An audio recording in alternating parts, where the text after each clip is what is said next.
유학할 때 친구가 오하이오 톨리도라는 지역에서 목회를 한 적이 있습니다. 우리가 고린도 교회를 생각할 때에 고린도의 역사를 다 알 필요는 전혀 없지만 알면 도움은 많이 됩니다. 성경 공부를 통해서 이런 게 좀 하면 그 성경에 관한, 고린도에 관한 이해가 지식으로 그치는 게 아니라 이런 상황에서 이런 믿음을 가지고 살았구나, 도움이 참 많이 됩니다. 그렇지만 잠깐 이 도시가 어떠했는지, 고린도 교회의 교인들이 어떠했는지를 잠깐은 살펴볼 필요는 있습니다. 오하이오 톨리도에서 목회했던 친구가 목회할 때에 그곳에 있는 한인들을 다 복음화시키면 교인이 200명이 됩니다. 그 지역에는 200명 한인밖에 없습니다. 그러니까 그분들은 평생 거기서 사실 분들이 많기 때문에 서울에서 살아가는 우리하고는 세계관이 다릅니다. 세계관이 다르고 삶의 목표와 추구하는 것이 다 다릅니다. 사도 바울이 고린도에 복음을 전하러 갔을 때 고린도에 대해서 기억해야 될 것은 처음에는 그리스의 도시였습니다. 아테네와 경쟁하는 상당히 괜찮은 그리스의 도시였습니다. 우리는 올림픽이라는 경기를 잘 알고 있습니다. 아테네에서 개최하는 운동 경기입니다. 그런데 그리스에서는 이 중요한 운동 경기가 4가지가 있었는데 특별히 고린도는 아테네의 올림픽 경기와 함께 충분히 경쟁하는 이스미아라는 경기를 2년에 한 번씩 계속 열었습니다.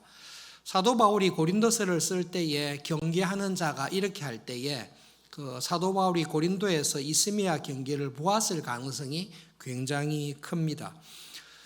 그리스의 도시 국가로서 번성하다가 로마 제국에 함락이 됩니다. 로마 제국이 점령하게 됩니다. 기원전 146년에 로마의 장군 루시우스가 고린도를 점령하는데 불행한 일이 벌어집니다. 루시우스의 로마의 장군은 고린도를 점령해서 고린도의 모든 남자들, 전쟁에 나가는 모든 남자들을 다 죽입니다.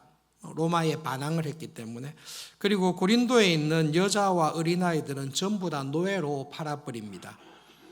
그 슬픔과 아픔을 고린도 사람들은 가지고 있습니다.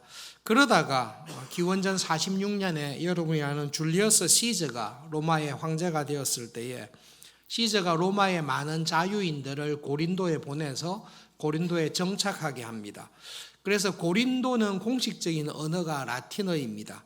주민들은 여전히 헬라어를 쓰고 있지만 고린도의 공식적인 언어는 라틴어로 쓰고 있습니다. 그리고 고린도는 굉장히 상업적으로도 중요한 도시입니다.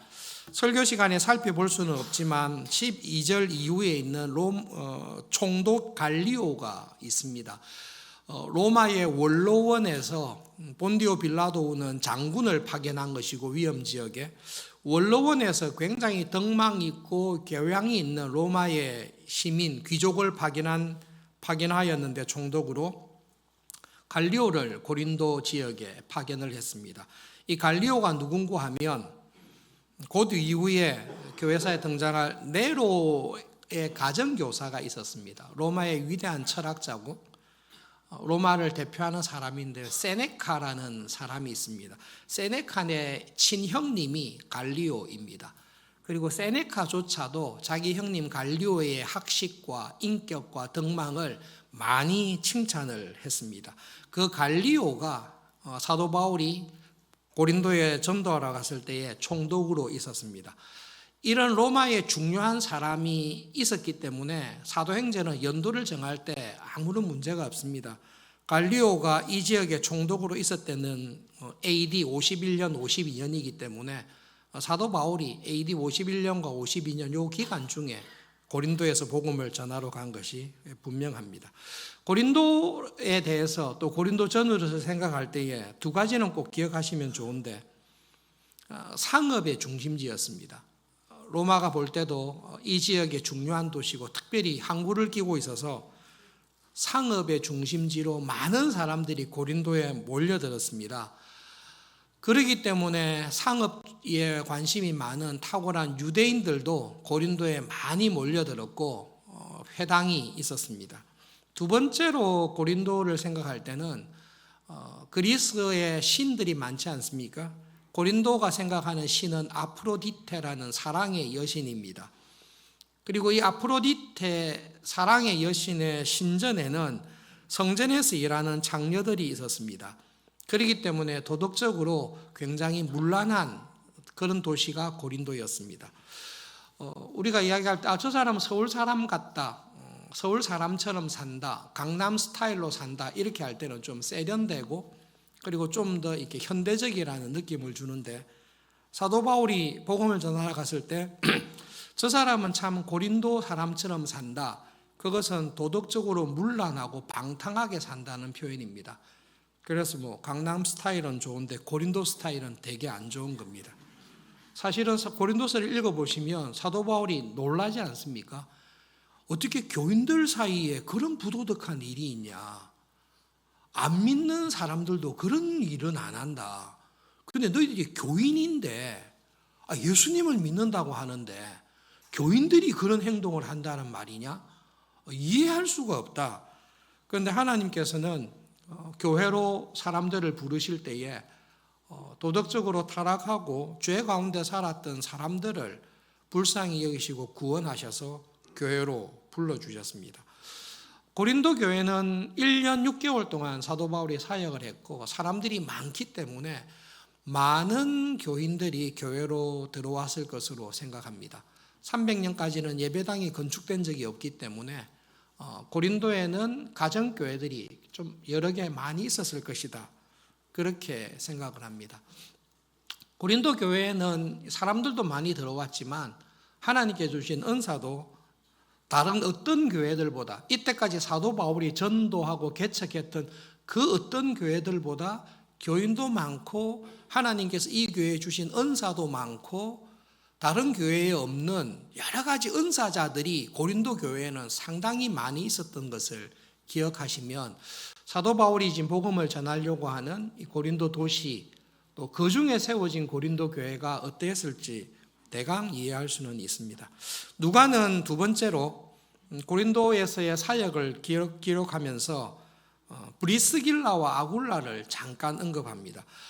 평생의 사도 바울의 동력자였고, 사도 바울의 표현에 의하면 나를 위해서라면 나 대신 죽을 각오까지 정말로 죽음도 같이 하려고 했던 두 분입니다. 그렇게 이야기하는 브리스길라와 아굴라 부부가 있습니다. 이 부부를 설명할 때 항상 아내인 브리스길라를 먼저 쓰거든요. 아마 아굴라보다 더 지위나 신분이 높았거나 신앙이 더 특심했지 않았나. 아굴라와 브리스길라, 아브라함과 사라 이렇게 하지 않고 성경의 표현은 브리스길라와 아굴라 그렇게 표현을 하는 브리스길라와 아굴라를 만나서 동력하게 된 것을 설명합니다. 누가가 상세하게 기록하지 않았지만 고린도에서의 전도 사역의 중요한 것 중에 한 가지가 실라와 디모데가 고린도에 합류하기 전까지의 전도 사역과 실라와 디모데가 고린도에 와서 바울과 합류하고 난 이후의 전도 사역이 첫 번째로 나누어집니다. 사도 바울이 고린도에 혼자 갔고 실라와 디모데는 마게도니아와 베레아와 그쪽 지역에 데살로니가 지역에서 교회를 돌아보고 있습니다. 왔을 때에 회당에 들어가서 말씀을 전하는데 혼자 들어간 거죠. 이미 이때 브리스길라와 아굴라는 크리스찬이었던 것 같습니다. 그래서 사도 바울이 생활비 필요하니까 실라와 디모데가 오기 전에는 아굴라와 함께 천막을 만드는 일을 같이 했습니다. 밤낮으로 천막을 만들면서 숙박비를 해결하고 전도에 관한 사역들을 준비하면서 살았습니다. 그런데 5절에 보시면 실라와 디모데가 마게도냐로부터 고린도로 내려오고 난 다음에 바울이 하나님의 말씀에 붙잡혀서 유대인들에게 예수님은 그리스도라고 밝히 증언했다라고 하고 있습니다. 실라와 디모데가 오기 전에는 하나님의 말씀에 붙잡혀지 있지 않다가 두 사람이 오고 난 다음에 말씀에 붙잡혔다는 말이 아닙니다. 하나님의 말씀에 붙잡혀라는 말을 누가가 쓴 원어에 가깝게 번역하면 실라와 디모데가 고린도에 오고 난 이후에 바울은 오직 말씀을 전하는 일에 전념할 수 있었다. 실라와 디모데가 합류하고 난 다음에는 바울이 천막 만드는 일을 그만두고 오로지 회당에서 복음을 전하는 일에만 전념했다라는 그 말입니다. 우리가 빌립보 교회를 알다시피 실라가 올 때에 빌립보 교회의 후원품을 가지고 왔습니다. 그것이 바울과 동역자들에게 천막 만드는 일을 할 필요 없이 복음을 전하는 일에만 전념할 수 있는 계기와 기회를 준 것입니다. 그래서 그 빌립보 교회의 후원과 위문과 격려를 받고 바울이 회당에서 집중적으로 복음만 전했습니다.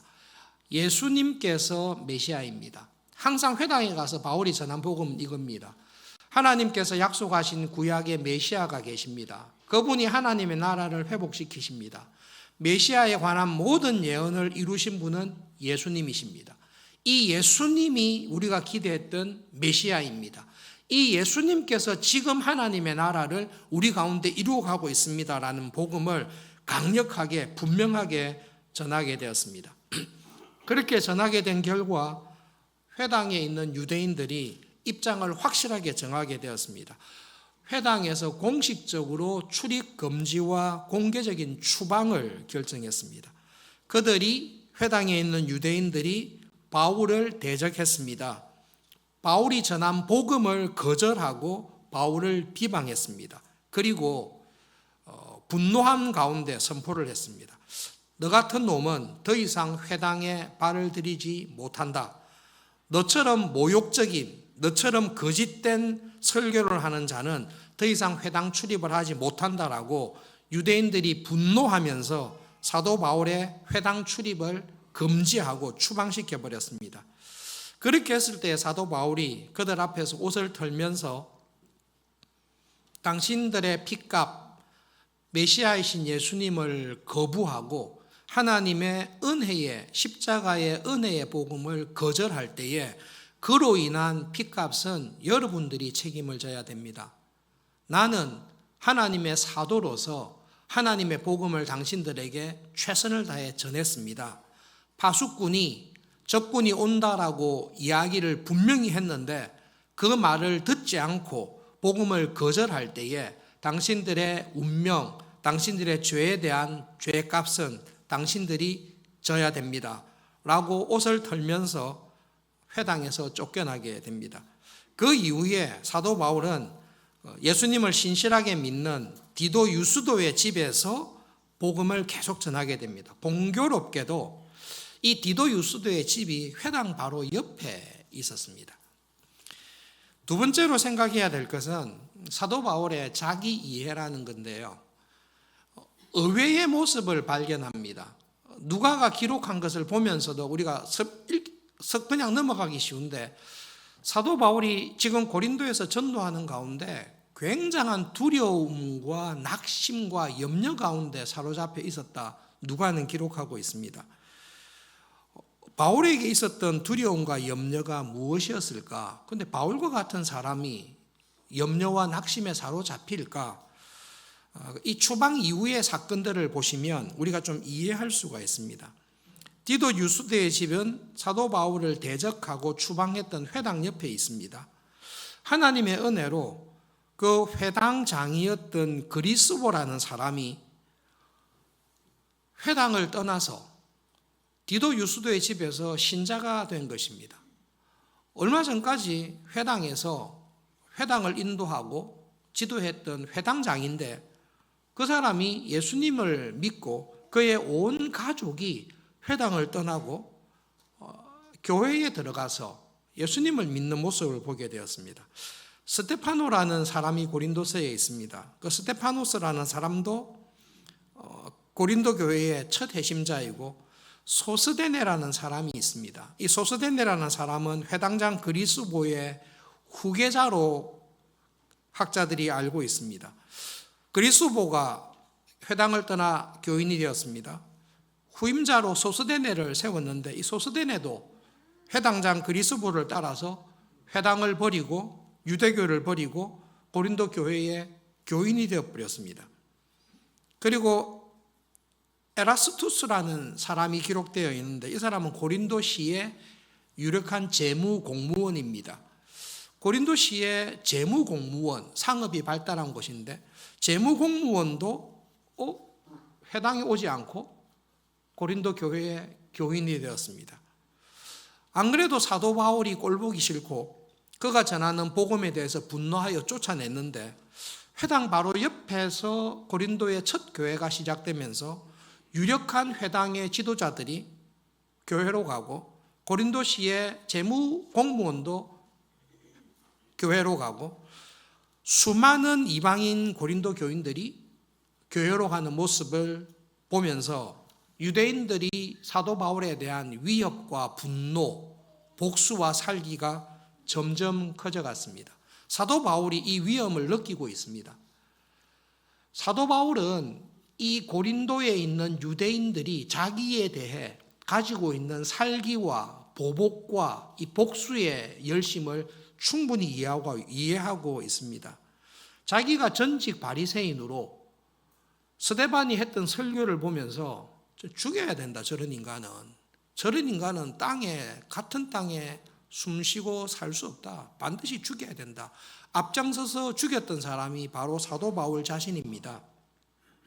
그렇기 때문에 고린도의 유대인들이 추방시키고 회당 바로 옆에서 교회가 부흥하고 유력한 사람들이 교회로 회심하여 오는 것을 볼 때에 유대인들 사이에 바울을 향한 점점 깊어지는 적대감, 점점 높아지는 테러와 보복의 위협을 사도 바울은 충분히 느꼈을 것입니다.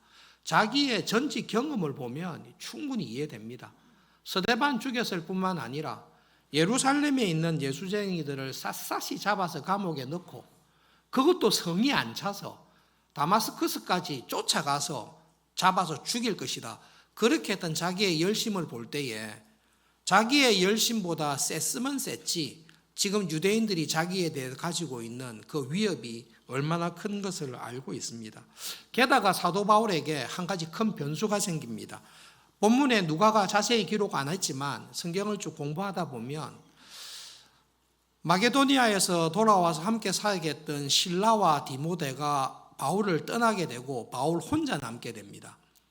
실라와 디모데를 통해 베레아와 데살로니가와 그리고 그 지역에 있었던 교회들의 소식을 듣고 사도 바울은 다시 디모데를 실라를 베레아와 빌립보와 데살로니가 지역의 교회를 격려하기 위해서 보내게 됩니다. 지금 사도 바울은 혼자 남아 있습니다. 혼자 남아 있고 자기를 향한 위협이 점점 더 세워지고 있습니다. 그래서 여러분 사도 바울이 고린도에서 이 전도 사역을 할 때 솔직하게 자기의 심정이 어땠는지를 고린도 교인들에게 편지하는 것이 있습니다. 고린도전서 2장 3절에 사도 바울의 이때의 심정을 기록했는데요. 같이 읽어보겠습니다. 내가 너희 가운데 거할 때에 약하고 두려워하고 심히 떨었노라. 이게 이제 겸손이 아닙니다. 실제로 그랬다는 것입니다. 내가 고린도에서 사역할 때에 고린도 교인들 때문에 이런 건 아니죠. 사도 바울과 교회를 핍박하고 박해하는 그 유대인들의 위협 속에서 내가 정말로 약해졌다. 그리고 내 마음에 두려움이 가득 찼었다. 염려로 인하여 내가 정말로 떨면서 지냈다라고 사도 바울은 고백하고 있습니다. 여러분 신앙생활 할 때에 저 장로님은, 저 권사님은, 저 목사님은 아무런 염려와 두려움과 걱정이 없는 것 같다. 아예 그런 게 없는 것 같다. 그거는 사람을 잘 모르시는 것입니다. 성경 일독하시면서 성경을 쭉 읽어보십시오. 믿음으로 살았던 사람들 가운데 두려움과 염려와 걱정에 사로잡히지 않은 사람이 한 사람이라도 있습니까? 그 믿음의 조상 아브라함이 그 아름다운 아내를 데리고 다니면서 항상 부탁한 게 뭐죠? 당신이 아름다워서 내가 죽을 위험이 있으니까 동생이라고 해라. 그래서 혹시 어떤 사람이 동생인 줄 알고 당신을 아내로 삼겠다, 첩으로 삼겠다라고 하면 그냥 첩이 돼서 살고 우리 목숨을 부지하자. 그게 현실적인 두려움과 염려입니다. 아브라함이 그 일을 한두 번 했습니까? 전과자처럼 그렇게 했습니다. 왜 그렇게 했습니까? 그 당시에 문화나 사회가 그 두려움과 그런 폭력이 용인이 되는 시대에 아무리 신자로 살아도 그 어려움과 두려움 앞에서 마음이 눌리는 것입니다. 정말로 믿음으로 살았던 모세, 이삭, 야곱은 좀 그렇지만 우리 마음에 다윗, 베드로 보십시오. 예수님, 저는 주님과 함께 죽을 각오가 되어 있습니다. 감옥에 갈 뿐만 아니라 정말 죽을 수도 있습니다. 그렇게 진실하게 고백했던 베드로도 자기의 용기를 삼켜버리는 두려움이 딱 엄습할 때는 여러분, 우리는 연약하고 여지없이 무너집니다. 저는 절대로 배반하지 않습니다. 내가 감당할 수 있는 시험이 올 때는 그렇습니다. 그러나 여러분, 내가 감당할 수 없는 유혹과 시험과 압력이 들어올 때는 하나님의 은혜가 아니면 우리는 무너집니다. 예수님을 위하여 죽기까지 가겠습니다라고 했지만 감당할 수 없는 두려움이 몰려올 때는 난 예수를 모릅니다. 내가 예수를 안다고 하면 하나님이 나를 저주해도 좋습니다. 그렇게 할 정도로 연약합니다. 구약의 가장 위대한 선지자 엘리야도 그 두려움과 낙심에 간절히 기도합니다. 그냥 저를 데려가 주십시오. 더 이상 사역할 힘이 없습니다. 하나님, 저를 불러가 주시면 좋겠습니다. 믿음으로 살아가는 여러분의 삶에도 두려움이 여러분을 사로잡을 때가 분명히 있습니다. 믿음은 온데간데 없어지고 믿음이 떨어지고 감사가 사라지고 오히려 걱정이, 질병에 대한 걱정이, 미래에 대한 염려가, 나를 반대하는 사람들에 대한 두려움이 내 마음을 사로잡아서 믿음이 온데간데 없이 떨어질 때가 있습니다. 결정적인 순간에 딱 떨어졌을 때에 사도 바울의 전도 사역에 뿐만 아니라 인생의 큰 전환점, 터닝 포인트가 나타나게 됩니다. 두려움과 염려 가운데 있을 때에 한밤중에 예수님께서 환상 가운데 바울에게 나타나셨습니다. 그리고 바울에게 말씀하십니다. 바울아, 두려워하지 마라. 내가 너와 함께 있다. 그 말씀으로 끝을 내셨습니다. 예수님께서 오셔서 비난하거나 책망하지 않으십니다. 여러분, 예수님께서는 우리의 연약함을 익히 아십니다.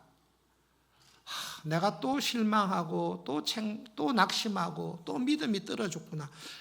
우리는 우리를 책망합니다. 그러나 예수님께서는 우리의 연약함을 우리보다 익히 아시고 잘 아셔서 낙심하고 있는 우리에게 찾아오셔서 야, 사도가 돼서 그 정도밖에 못하냐, 그렇게 비난하지 않습니다.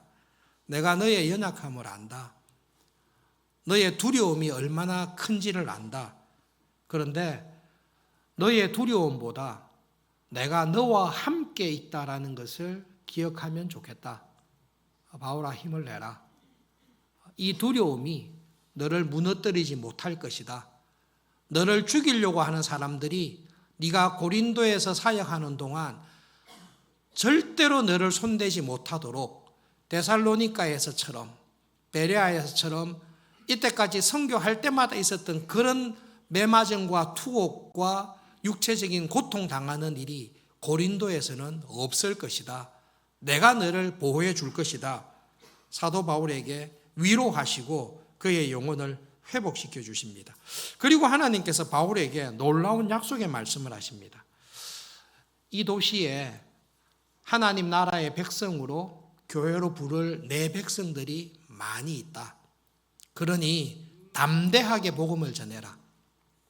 그 어떤 도시보다, 그 어떤 사역지보다 내가 구원해서 하나님 나라 백성으로 삼을 사람들이 이 도시에 많이 있다. 그러니까 담대하게 복음을 전하고 믿음 안에서 사역을 다시 해라고 사도 바울의 영혼을 회복시켜 주십니다. 제가 볼 때는 여러분, 사도 바울이 이 밤에 찾아오신 예수님을 만난 것이 진짜로 2차 전도 여행뿐만 아니라 앞으로 살아가는 바울의 인생에 큰 전환점이 되었을 것이라고 생각합니다. 여러분 2차 전도 여행을 생각해 보십시오. 시작부터 안 좋았습니다. 시작부터 자기의 의견을 주장하고 교만한 마음에 바나바와 대판 싸워서 그 바나바와 결별을 했습니다. 2차 전도 여행하는 동안에 환난과 어려움을 당할 때마다 사도 바울의 마음에 걸림돌이 되었을 것입니다. 시작부터 안 좋았는데, 시작부터 내가 교만했는데, 그리고 선교 계획이 번번이 막혔습니다. 어떤 지역에서는 복음을 전하지 말라고 성령님께서 말씀하시고, 어떤 지역으로 가려고 할 때는 그곳으로 가지 말라고 하시고 번번이 막혔습니다. 성령님의 인도를 따라갔던 첫 번째 빌립보 지역에서는 원 없이 맞았습니다. 진탕 맞고 감옥에 갇혔습니다. 데살로니가에서도 엄청난 박해를 받았고, 베레아에서는 좋다 싶었는데 데살로니가의 유대인들이 원정까지 와가지고 자기를 괴롭혔습니다. 아테네에서도 어려웠고 피난하여 고린도에 왔는데, 이 고린도에서 혼자 남게 된 상황 속에서 유대인들의 살기와 위협이 커지고 있었습니다. 아마 영적으로도 많이 무너지고 정신적으로도 많이 스트레스를 받고 육체적으로도 어려운 가운데 혼자 남아있는 사도 바울에게 굉장히 어려웠던 시간이었던 것으로 보입니다. 그때에 하나님께서, 예수님께서 기도하는 가운데, 환상 가운데, 꿈 가운데 직접 딱 나타나신 것입니다. 여러분 정말로 어렵고 힘들 때에 믿음의 사람들은 엘리야처럼 열심히 도망해서 하나님을 만납니다. 다윗도 두려움이 사로잡혔을 때에 실수를 하다가도 은혜를 주시면 하나님을 딱 만납니다. 그러면 하나님께서 우리의 영혼을 회복시켜 주십니다. 예수님께서 오셔서 바울아 안다, 2차 전도여행 시작부터 지금까지 네 마음의 짐을 알고, 네가 낙심한 것을 알고, 네 육체의 연약함도 알고, 네가 교만하고 잘못했던 모든 것도 알지만 내가 너와 함께한다. 너는 여전히 나의 은혜의 통로고 구원의 일꾼이다라고 말씀하시면서 낙심하지 말고, 이곳에서 내가 구원할 하나님의 백성이 많으니까 담대하게 말씀을 전해라. 그 말씀이 사도 바울을 완전히 살렸다라고 생각이 됩니다. 이 은혜가 사도 바울의 지금뿐만 아니라 앞으로의 남은 사역을 살아갈 때마다 큰 도움이 됐던 것 같습니다. 그래서 여러분 이때 경험했던 사도 바울의 자기 이해, 하나님의 은혜와 그 은혜 앞에 자기에 관한 솔직한 이해가 고린도 후서 12장에 잘 나타나 있습니다.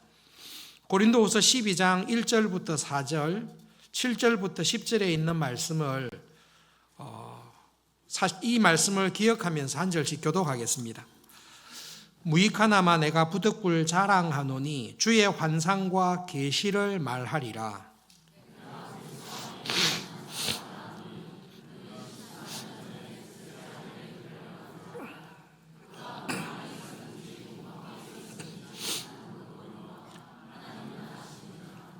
내가 이런 사람을 아노니, 자기 이야기죠.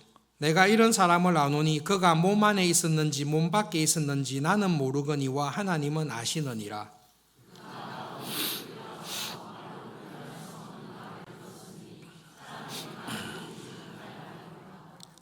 여러 계시를 받은 것이 지극히 크므로 너무 자만하지 않게 하시려고 내 육체의 가시 곧 사탄의 사자를 주셨으니 이는 나를 쳐서 너무 자만하지 않게 하려 하심이라.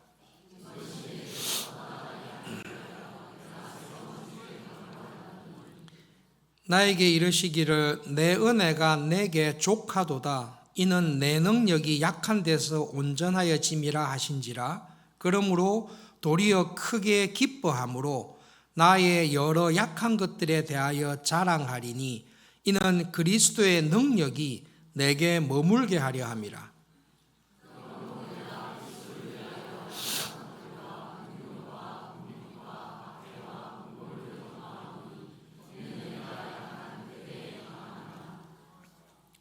여러분 사도 바울은 하나님의 은혜 앞에서 자기를 봤을 때에 하나님의 은혜가 강하고 완전하지만 하나님 앞에서 나는 정말로 약하고 부족하고 자격이 없다라는 것을 고린도에서 선교 사역을 통해서 확실하게 깨달은 것입니다. 사도 바울은 두 가지를 대비해서 이야기합니다. 나에게 주신 하나님의 은혜의 능력이 너무나 큽니다.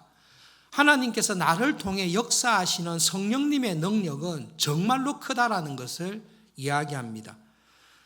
귀신 들린 자에게서 귀신을 쫓아내는 능력이 바울에게 있었습니다. 말씀을 듣다가 떨어져서 죽은 청년을 죽음에서 살리는 기적이 사도 바울을 통해서 일어났습니다. 바울이 작업할 때에 쓰고 있던 앞치마를 가지고 가서 병든 사람 위에 놓으면 바울이 쓰던 앞치마를 통해서 병든 사람이 치유되는 능력이 있었습니다. 낙원, 천국, 세 번째 하늘이라고 이야기하는 그곳에 가서 말로 표현할 수 없는 환상과 계시를 보고 들었습니다. 하나님께서 그것을 말하지 말라고 하셨기에 기록은 하지 않았지만 사도 바울은 세 번째 하늘 낙원에 올라가서 정말로 그 누구도 경험하지 못했던 천국의 경험을, 낙원의 경험을 했던 사람입니다. 복음을 전할 때에 수많은 사람들이 그의 설교를 듣고 회심하여 교회로 들어왔습니다. 이 모든 은혜가 사도 바울은 나에게 있는 것이 아니라는 것을 정확하게 아는 사람입니다. 내가 이 받은 은혜와 능력과 환상과 기적과 계시가 있습니다. 이것은 내 것이 아닙니다. 이것은 하나님께서 나에게 주신 것입니다. 그런데 여러분들에게 만약 이러한 은사와 능력이 사도 바울처럼 아니라 한두 개만 있어도 우리는 쉽게 교만해집니다. 여러분, 제가 쓰던 손수건을 가지고 아픈 교인에게 얹었더니 그 교인의 병이 나았다라고 하면 제가 이 자리에 있겠습니까? 온 세계를 돌아다니면서 손수건으로 자랑하고 있을 것입니다. 사도 바울은 은사를 한두 개 받은 게 아닙니다. 그 사도 바울을 하나님께서 은혜의 자리에 딱 두시기 위해 사도 바울이 두 번이나 말하잖아요. 내가 받은 하나님의 은사와 능력, 나를 통해 나타나는 기적과 계시가 너무 큽니다. 그래서 하나님께서 내가 너무 교만하지 않도록 하기 위해서, 나를 치기 위해서 사탄의 가시를 내 안에 주셨습니다. 학자마다 견해가 달라지는데 안질로 보기도 합니다. 너희 눈이라도 빼어서 나에게 주었을 것이다. 혹은 간질이라고도 봅니다. 그 언어를 볼 때에 안질 수준이 아니라 간질을 앓고 있었다라고 보고 있습니다. 사도 바울은 죽은 자를 살리고 모든 병자를 고치는데 정작 자기의 안질은 못 고칩니다. 귀신을 쫓아냈는데 귀신을 쫓아내고 능력을 행하고 난 다음에 갑자기 사람이 거품을 물고 발작하며 쓰러집니다. 그럴 때 모든 사람이 압니다. 병 고치는 능력이 자기에게 있다면 자기의 안질을 고쳤을 것이다. 그런데 자기의 안질을 고치지 못하는 걸 보니 저 능력은 바울에게서 나온 것이 아니라 하나님께서 주시는 은혜구나. 교인들도 알고 바울도 압니다. 귀신을 쫓아내는 능력을 가진 사람이 자기의 간질병을 못 고치구나. 그것을 볼 때에 귀신을 쫓아내는 능력이 바울에게 있는 것이 아니구나. 그 능력이 하나님에게 있구나. 귀신을 쫓아내면 간질을 일으키는 귀신을 자기가 쫓아내면 될 텐데 말씀을 잘 전하고 능력을 행하고 거품을 물고 쓰러져서 발작을 하는 것을 볼 때에 사도 바울이 간절히 기도한 것입니다. 하나님, 이거는 좀 고쳐주셔야 되겠습니다.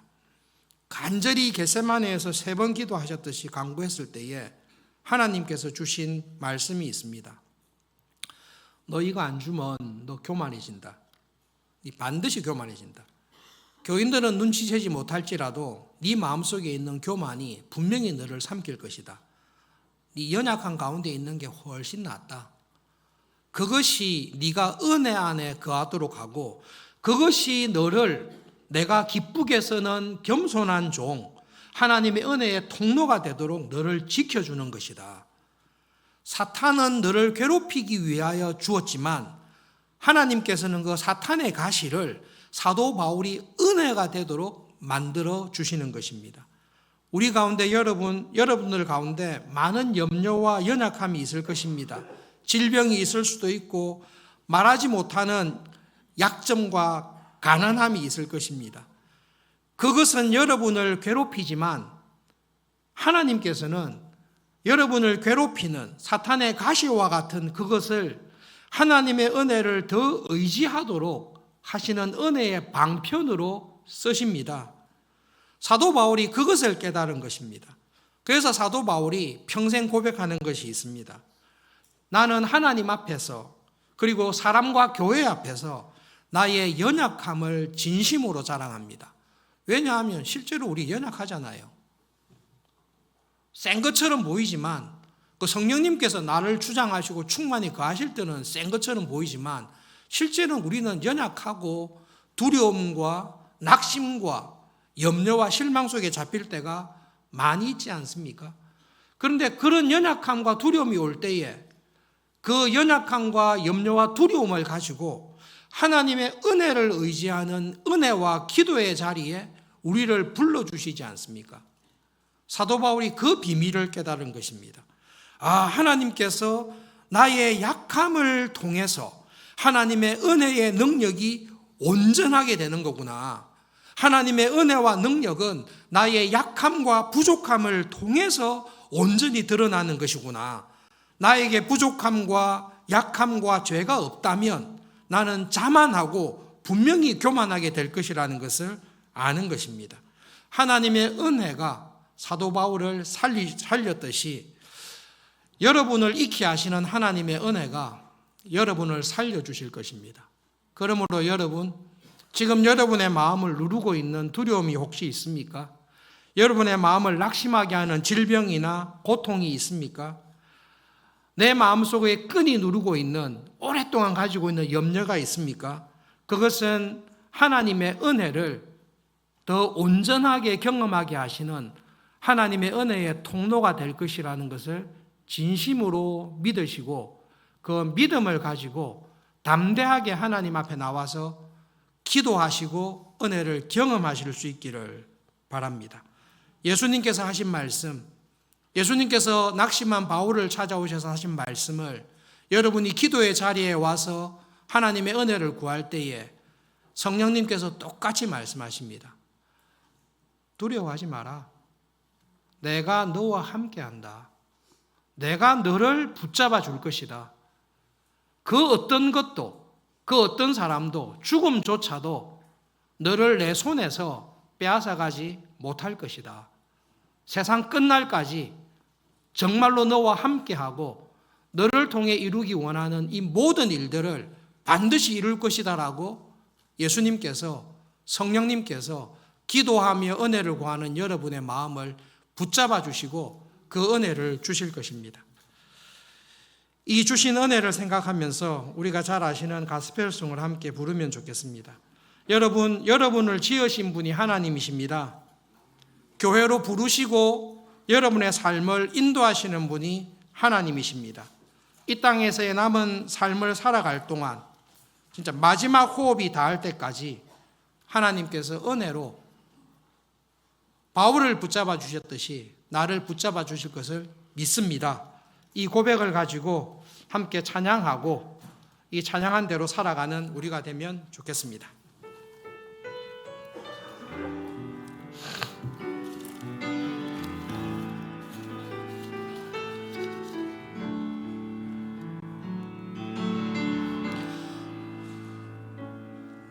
나를 지으신 이가 하나님, 나를 부르신 이가 하나님, 나를 보내신 이도 하나님, 나의 나 된 것은 다 하나님 은혜라.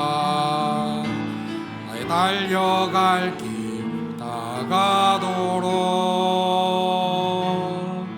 나의 마지막 호흡 다하도록 나로 그 십자가 품게 하시니 나의 나 된 것은 다 하나님 은혜라. 한량없는 은혜,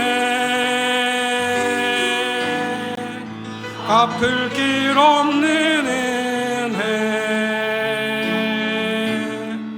내 삶을 애워싸는 하나님의 은혜. 나 주저함 없이 그 땅을 밟음도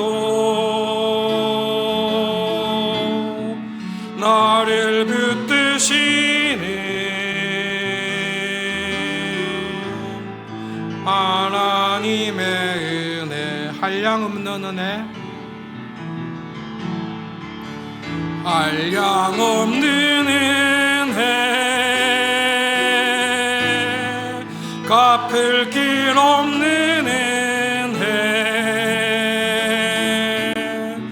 내 삶을 애워싸는 하나님의 은혜. 나 주저함 없이 그 땅을 밟음도 나를 붙드시는 하나님의 은혜.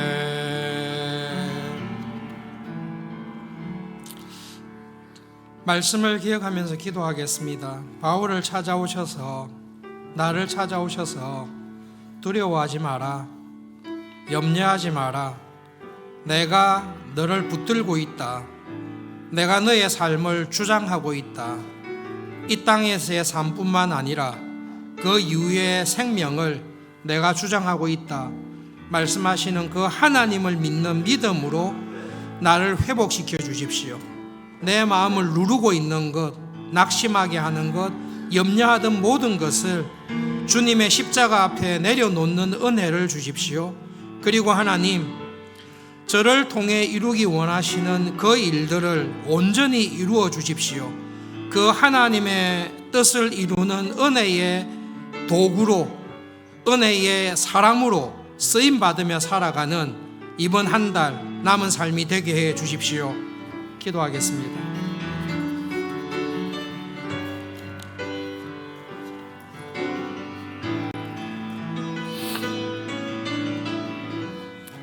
우리를 잃게 하시는 예수님, 배반한 베드로를 찾아가시고 비난하거나 책망하지 아니하시고 그의 연약함과 두려움을 위로하시고 다시 신실한 예수님의 제자로 하나님의 은혜의 일꾼으로 회복시키신 것을 기억하며 감사합니다.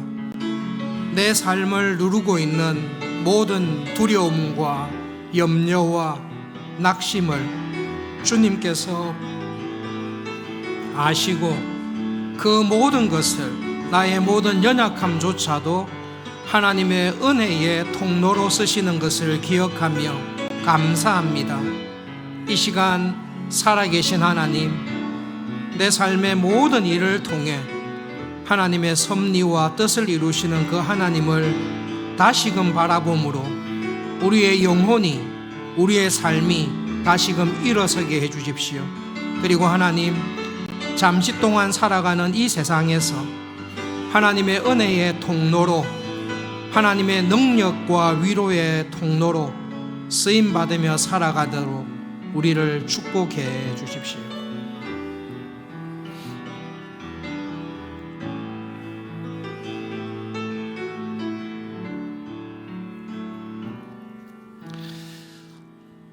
예수님, 두려움과 낙심에 쓰러져 있던 바울을 찾아오시고 두려움에 사로잡혀 예수님을 부인하고 저주했던 베드로를 찾아오시고 그들의 연약함을 아시고 그들에게 다시 일어설 수 있는 새로운 생명과 위로를 하신 예수님을 기억하며 기도합니다. 이 시간 그 주님의 위로와 은혜가 필요한 저희들을 찾아오셔서 하나님의 은혜로 우리의 삶을 다시금 회복시켜 주십시오. 염려하지 마라. 내가 너와 함께 하겠다. 세상 끝날까지 너와 함께하며 붙잡아 줄 것이다. 우리의 남은 삶이 우리를 통해 이루시는 하나님의 은혜와 축복의 통로로 끝까지 쓰임받게 해 주십시오. 이번 한 달 하루하루 살아갈 때에 그 하나님의 위로와 축복의 통로로 쓰임받으며 살아가도록 하나님의 은혜를 간절히 구하며 주님과 동행하는 우리의 삶이 되도록 인도해 주십시오. 예수님의 이름으로 기도합니다. 아멘.